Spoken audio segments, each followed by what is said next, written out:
Welcome to my blog. My name is Angela Ramirez, and today we are going to talk about friends. I think I'm very serious.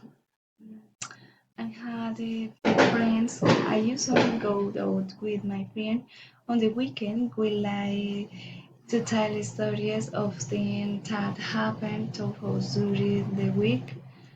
We go to the movies, shopping, and what we like most is camping. When I decide to share my friendship with another person, I look for that person to be kind, calm, funny, sensitive, and for me to be of great help to the person.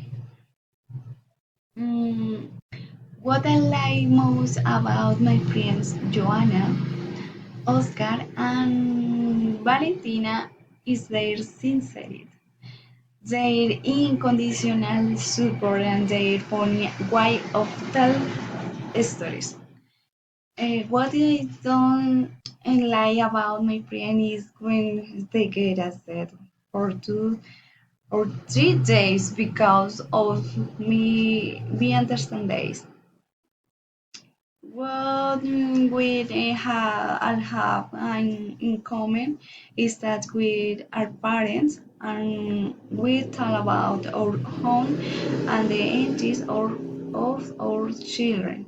Another thing in common is the taste for food. Would with the limo pizza, a cappuccino, and ice cream. I thought we also enjoy preparing cocktail and dessert. That all my friends. Bye bye.